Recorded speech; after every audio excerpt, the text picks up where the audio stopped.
بسم اللہ الرحمن الرحیم۔ السلام علیکم ناظرین، پروگرام صبح نور کے ساتھ آپ کا میزبان نذیر احمد غازی حاضر ہے۔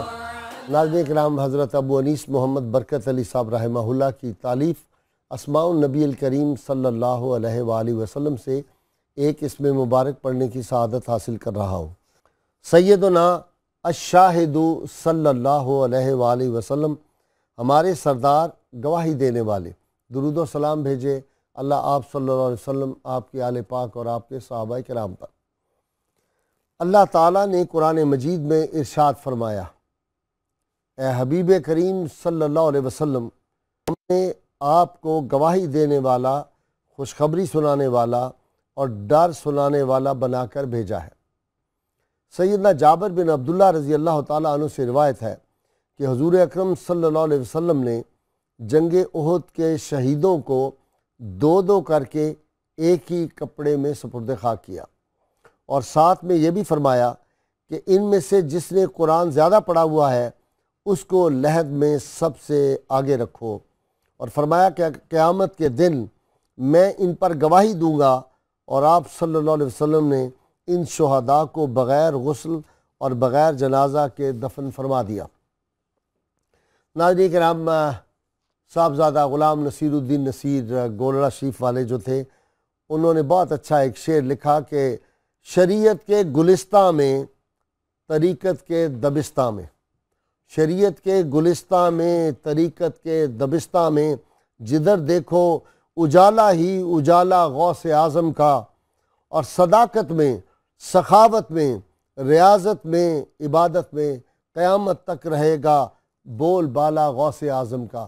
ناظرین کرام، آج سیدنا عبد القادر جیلانی رحمہ اللہ، امام الاولیاء، اولیاء کے سردار، ان کی سیرت و تعلیمات کے حوالے سے ہم نے آج اپنا جو پروگرام ہے اور یہ بزم جو ہے یہ سجائی ہے۔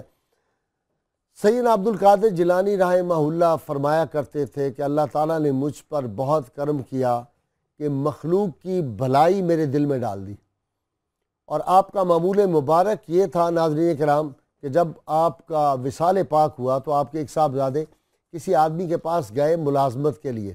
اس نے کہا، آپ اتنے بڑے باپ کے بیٹے، 70 آپ کی دکانیں اور اتنے مالدار لوگ ہیں، آپ کیسے میرے پاس ملازمت کے لیے آ گئے؟ تو آپ کے صاحبزادہ نے فرمایا، انہوں نے کہا دراصل بات یہ ہے کہ والد صاحب کا جب وصال پاک ہوا تو ساتھ 1100 جو بیوہ، یتیم، بے کس لوگ تھے، نادار لوگ تھے، ان کی ایک فہرست بھی تھی، وہ اخراجات بھی تو ہم نے کہیں سے پورے کرنے ہیں۔ تو آپ کی بارگاہ میں جو کچھ آتے تھے ہدایہ بھی، وہ سب لوگوں میں تقسیم ہو جاتے تھے۔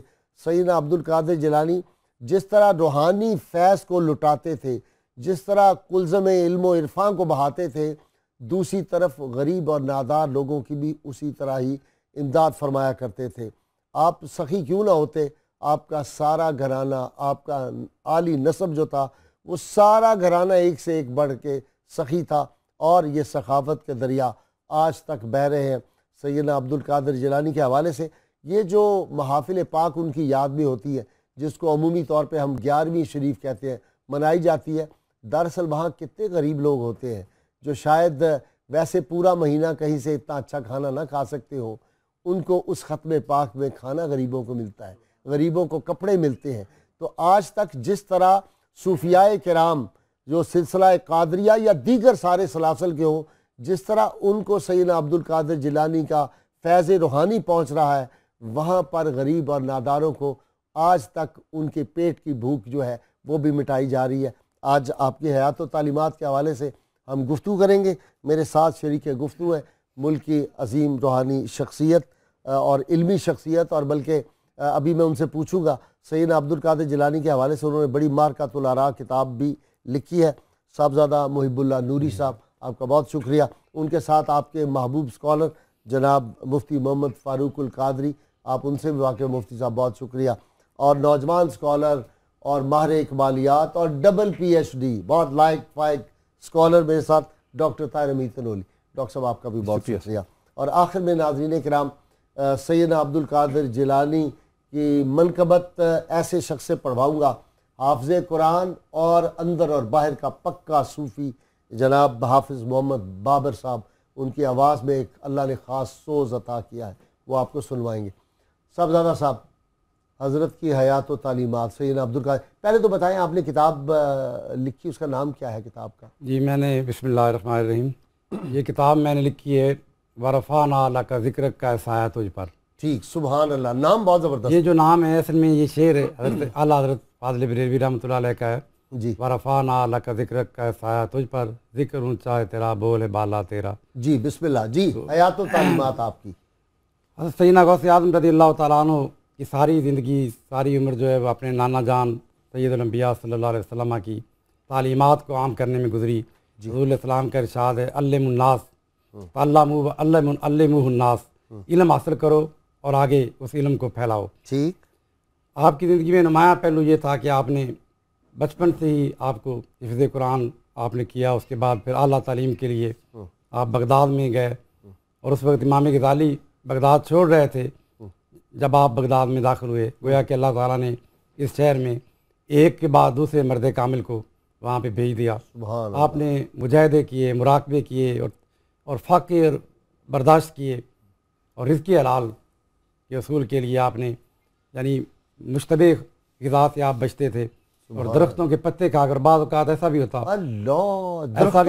درختوں کے پتے کھا کے گزارا کرتے، اور بعض اوقات ایسا ہوتا کہ جب باہر نکلتے ہوئے دیکھتے کہ اور ضرورت مند وہ درختوں کے پھل اور پتے چن رہے ہیں تو آپ پیچھے ہٹاتے، اس لیے کہ کہتے کہ یہ زیادہ مجھ سے ضرورت مند ہیں، تو آپ خود فاقے سے رہ لیتے۔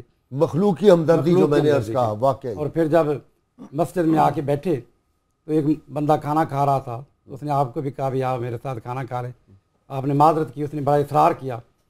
جب آپ کھانے لگے تو اس نے باتوں باتوں میں کہا کہ یہ عبدالقادر لڑکا ہے، نوجوان ہے، تو میں ان کے امانت میرے پاس ہے، ان کی والدہ نے یہ کچھ ریزے دیے ہیں سونے کے۔ اس وقت آپ نے کہا الحمدللہ میں اپنا ہی کھانا کھا رہا ہوں جو میری والدہ نے دیا۔ اور پھر وہ ریزے جب دیے تو آپ نے کیا کیا، اسی وقت کھانا منگوایا شہر سے، اور جتنے وہ درویش اور فقیر بھوکے تھے ان سب کو کھلا دیا، اور اسی محفل میں وہ سارے کے سارے خیرات کر دی۔ یہ مفتی صاحب، وہ جو انہوں نے وہ سونے کے جو بھی کچھ تھوڑا تھا بازار میں دیکھ کے اس سے کھانا منگوایا، اس کھانے کا فیض آج تک جاری ہے، وہ لنگر نہیں ختم ہوا، تا قیامت انشاءاللہ جاری رہے گا۔ جی غازی صاحب، عرض یہ ہے کہ اولیاء کرام وارث و امین و نائب امام الانبیاء صلی اللہ علیہ وسلم ہوتے ہیں۔ سبحان اللہ۔ اور حضور علیہ الصلوۃ والسلام کی سیرت، آپ کی تعلیمات اور آپ کے احکامات اور آپ کے پیغامات کو امت تک پہنچانا اور ان کے ظاہر و باطن کا تزکیہ و تطہیر کرنا ان کی ذمہ داری ہوتی ہے، ٹھیک، اور اس کے لیے وہ ہر فورم استعمال کرتے ہیں، خانقاہ کے اندر بھی، میدان عمل بھی، تحریر بھی، تقریر بھی، ظاہر بھی اور باطنی نگاہ سے تربیت بھی کرتے ہیں۔ سیدی غوث الاعظم کی زندگی کو ہم دیکھیں تو ان تمام اعتبارات اور پہلوؤں اور جہتوں سے آپ نے مخلوق کی خدمت کی اور ان کی تربیت فرمائی۔ سبحان اللہ۔ آپ کا زندگی، جیسے آپ نے ابھی ذکر کیا کھانے کے حوالے سے، تو آپ کا ایک معروف فرمان ہے جو آپ کے قلبی جذبے اور دوسروں کے مفاد کو ترجیح دینے والے جذبے پر دلالت کرتا ہے۔ آپ فرماتے ہیں کہ میرے نزدیک اللہ کے قرب کو پانے کے دو بنیادی راستے ہیں، ایک حسن خلق اور ادب، اور دوسرا ہے بھوکے کو کھانا کھلانا۔ اور آپ نے فرمایا اگر عبدالقادر کے پاس ظاہراً اس دنیا کے تمام اموال جمع ہو جائیں تو یہ ان اموال سے بھوکوں کو کھانا کھلا دے گا۔ سبحان اللہ۔ اور سیدی شیخ عبدالقادر جیلانی کی زندگی کا ایک دلچسپ، انمول اور واقعہ، ایسا واقعہ جب بھی میں پڑھتا ہوں غازی صاحب ایک کیفیت طاری ہو جاتی ہے، کاش کہ آج بھی اہل درد کو وہی درد نصیب ہو جائے اور خانقاہوں کے جانشینوں کو وہ جذبہ ایثار عطا ہو جائے غوث اعظم جو دینا چاہ رہے ہیں۔ آپ حج کے لیے نکلتے ہیں اور اپنے رفقائے سفر کے ساتھ سفر کرتے ہوئے بغداد کے بیرون محلہ عاجلہ میں ایک مرید تھا، بڑا غریب تھا، اس نے کہا جی میرے گھر آپ آئیں۔ عمومی طور پر پیران نظام اپنے مریدین کے گھر جاتے ہیں، آج کل کے دور میں ہاں جی وہ غریبوں کے گھروں میں ٹھہرتے تھے، یہ عمرا کے ٹھہرتے ہیں. الا ماشاءاللہ اچھے لوگ بھی آج ہمارے پاس ہی ابھی آپ کے پہلو میں بیٹھے ہیں. جی اب شہر بھر کے عمرا جمع ہو گئے، حضور آپ ہمارے یہاں تشریف لائیں، آپ اس غریب کی اس جھونپڑی میں بیٹھے ہوئے ہیں، ہماری سعادت ہوگی، ہم آپ کی خدمت کریں گے. آپ نے فرمایا نہیں، ہم نے یہیں قیام کرنا ہے. وہ مرید بیچارہ نیچے، اس نے کپڑا بچھایا، آپ بیٹھ کے، اس نے اپنا گھر کا کھانا، بیچارے کا کیا کھانا ہوگا غازی صاحب، غوث الاعظم کے شیان شان جن کو اللہ تعالیٰ قسمیں دے کر کھلاتا ہے. حضور اس شخص نے کھانا پیش کیا، آپ نے کھایا. اب شہر بھر کے عمرا نے کہا غوث الاعظم ہمارے پاس نہیں آ رہے، چلے وہیں ہم ان کی خدمت کر دیں. ان لوگوں نے نذرانے، تحائف، اموال جو تھا وہ اپنا پیش کیا حضور کی خدمت میں. تو سیدی غوث الاعظم نے وہ قبول فرمایا. اور جب جانے لگے تو وہ کمرہ بھر چکا تھا تحائف سے. سارے کا سارا اس شخص کو کہا یہ ہم آپ کو تحفہ دے رہے ہیں. مقصد اس غریب کے ہاں قیام کا کیا تھا کہ عمرا جو ہماری خدمت کرتے ہیں وہ سارے کا سارا غریب تک منتقل ہو جائے. یہی سیدی غوث الاعظم کے زندگی کا سبق ہے کہ کسی کو اعتقادی مدد کی ضرورت ہے وہ فرمائی، کسی کو فکری اور عملی مدد کی ضرورت ہے وہ فرمائی، کسی کو رفائی مدد کی ضرورت ہے وہ فرمائی. اچھا مفتی صاحب، یہ ہمارے شیخ تھے قبرص کے، مسلم قبرص ترکی کے، شیخ محمد ناظم العادل الحقانی نقشبندی. وہ یہاں آئے 2001 میں، تو لوگ نذرانے پیش کرتے تھے، وہ پیسے جمع ہوتے گئے کافی سارے. تو اب مجھے دل میں ایسے ہی وسوسہ آیا کہ اب اس کو کنورٹ یہ کروا لیں، کیونکہ کرنسی ایک حد تک 5000 سے زیادہ ہو تو پکڑ لیتے ہیں ایئرپورٹ پہ. تو اب وہ کچھ کر نہیں رہے، وقت آ گیا جانے کا.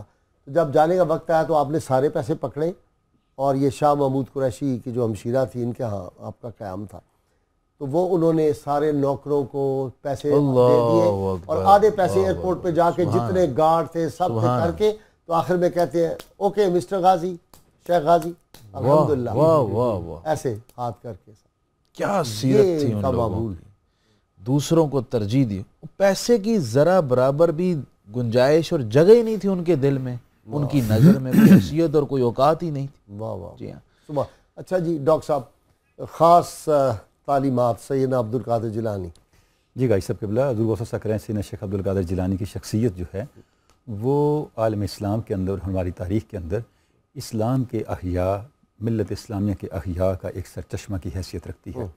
ذات خداوند کے ساتھ آپ کی نسبت دیکھیں تو آپ محبوب سبحانی ہیں، اور خلق خدا کے ساتھ تعلق دیکھیں تو آپ احیاء ایمانی اور احیاء انسانی ہیں. مجبوراً مجھے آپ کو انٹرفیئر کرنا پڑا. غوث علی شاہ قلندر پانی پتی رحمۃ اللہ اپنے وقت کے اتنے بڑے غوث، وہ فرماتے ہیں سارے اولیاء کرام جو ہے عاشقان الہی تھے.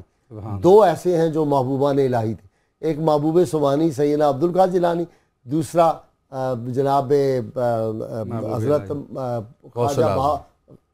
خواجہ نظام پاک نظام الدین محبوب الہی. تو کہتے ہیں دو محبوبان الہی. جی بلا شبہ. تو میں یہ عرض کر رہا تھا کہ حضور غوث ثقلین کی جو نسبت ذات حق کے ساتھ ہے، اس کو جب ہم دیکھتے ہیں تو آپ کا منصب محبوب سبحانی کا ہے. جب خلق کے ساتھ دیکھتے ہیں تو احیاء انسانی اور احیاء ایمانی کا جو آپ نے منصب نبھایا وہ بالکل عدیم النظیر ہے. یہ کیسے ہوا؟ یعنی آپ نے ملت اسلامیہ کے تن مردہ میں روح ڈال دی. کس سے؟ اپنے کردار اور اپنے ایمان کی طاقت سے. اچھا غازی صاحب قبلہ، اس کے لیے جو دو بڑے بنیادی تقاضے ہیں وہ صدق مقال اور رزق حلال ہے. صوفیاء صدق مقال اور رزق حلال کے اوصاف کو درجہ کمال تک جا پہنچاتے ہیں. یہ جو جن کے خون سے نکھر رہی ہیں یہ سر سبز ہمیشگیاں، صادق جذبوں طیب رزقوں. یہ جو ہم دیکھتے ہیں آپ کے مجاہدات، آپ درختوں کے پتے کھا رہے ہیں، کیوں ایسے ہے؟ یہ رزق حلال کی تلاش ہے. یعنی جس وقت وہ کسی جگہ بھی حرام کا شائبہ تک دیکھتے ہیں تو اس کو ترک کر کے اس پہ آ جاتے ہیں، لیکن حرام کو ہاتھ نہیں لگاتے. آپ دیکھیں کہ مجاہدات کی انتہا یہ ہے کہ بغداد کے اندر ایک برج کے اندر آپ 11 سال تک مجاہدے میں مصروف رہے، حتیٰ کہ اس کا نام برج اجمی پڑ گیا آپ کے مجاہدات کے باعث. اور آپ فرماتے ہیں کہ ایک مرتبہ میرے نفس نے کسی چیز کی تمنا کی تو میں نے یہ عزم کیا اب میں کچھ نہیں کھاؤں گا تا وقت کہ مجھے اللہ خود نہ کھلائے. حتیٰ کہ میرے اندر سے الجو الجو، بھوک بھوک کی آوازیں بلند ہونے لگیں. تو حضرت ابو سعید محرمی وہاں سے گزرے تو آپ نے فرمایا عبدالقادر یہ الجو الجو کی آوازیں کہاں سے آ رہی ہیں؟ آپ نے فرمایا میرے شیخ یہ میرا اضطراب نفس ہے، یہ اس کا اثر ہے، لیکن میری روح اللہ کی قربت میں جو ہے وہ سکون کے اندر ہے، اطمینان کے اندر ہے. تو آپ نے فرمایا آپ میرے گھر آؤ.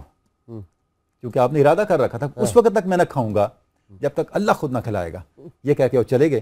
آپ فرماتے ہیں میں نے سوچا کہ جب تک مجھے خدا خود نہ وہاں اللہ لے کے جائے میں نے نہیں جانا۔ حضرت فیض علیہ السلام تشریف لائے اور فرمایا چلو میں تمہیں ابو سعید کے گھر لے چلوں۔ کہتے ہیں جب میں وہاں پہنچا تو ابو سعید دروازے پہ کھڑے انتظار کر رہے تھے، فرمانے لگے عبد القادر میرا کہنا کافی نہیں تھا کہ تم نے خضر کا انتظار کیا؟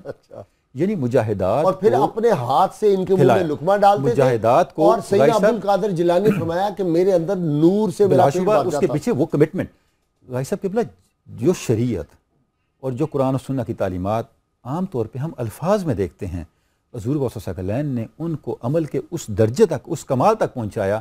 اور آپ دیکھیں کہ دین کی جو حقیقت ہے اخلاص، اس کا درجہ کامل حضور صلی اللہ علیہ وسلم کی شخصیت ہے۔ آپ نے تعلیمات کی بات کی، وہی چیز آپ کی تعلیمات میں آتی ہے پھر آگے۔ ہم آپ کے دروس کو دیکھیں، آپ کے مواعظ کو دیکھیں، آبجیکٹیو آپ کا کیا رہا، علمیت کی انتہا ہے۔ آپ دیکھیں، آپ ارشاد فرمایا، درس ارشاد فرما رہے ہیں، ایک عالم آپ کی مجلس میں معاصر بیٹھے تھے، آپ نے ایک آیت مبارکہ پڑھی اور اس کا نقطہ بیان کیا، انہوں نے دل میں کہا اس کا تو مجھے پتہ ہے۔ آپ نے دوسرا نقطہ بیان کیا، انہوں نے کہا اس کا بھی مجھے پتہ ہے۔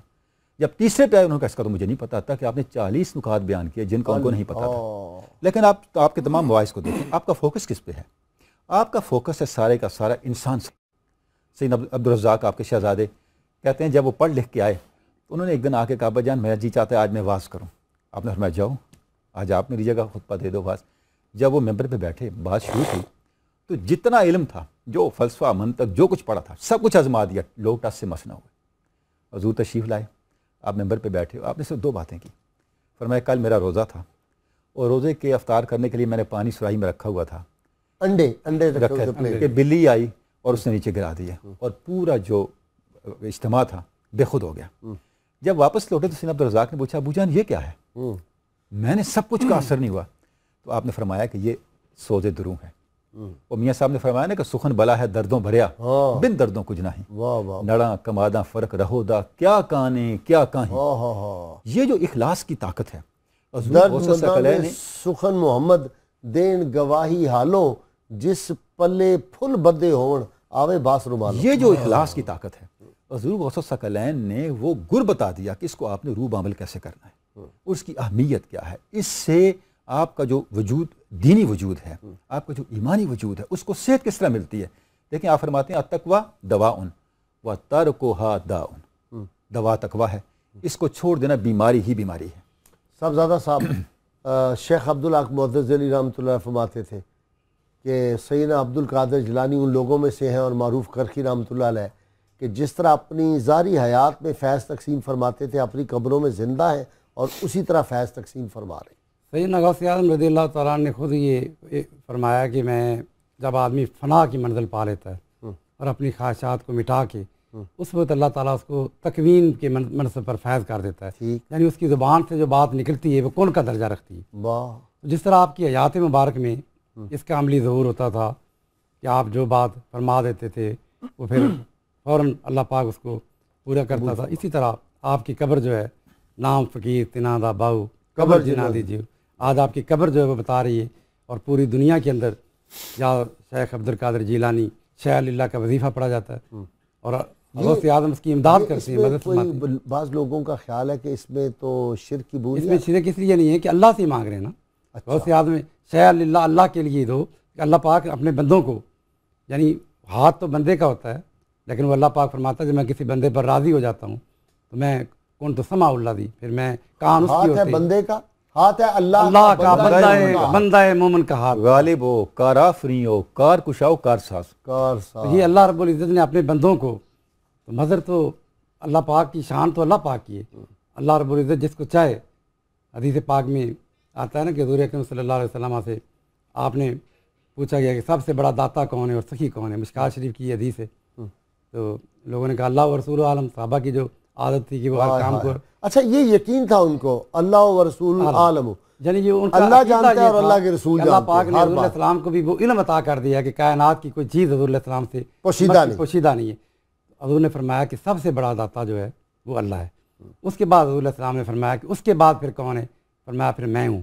اور اس کے بعد آپ نے فرمایا پھر جو دین کا عالم ہے، جو عالم ہے، شریعت کا عامل ہے، آپ نے فرمایا پھر وہ داتا ہے۔ تو پتہ یہ چلا کہ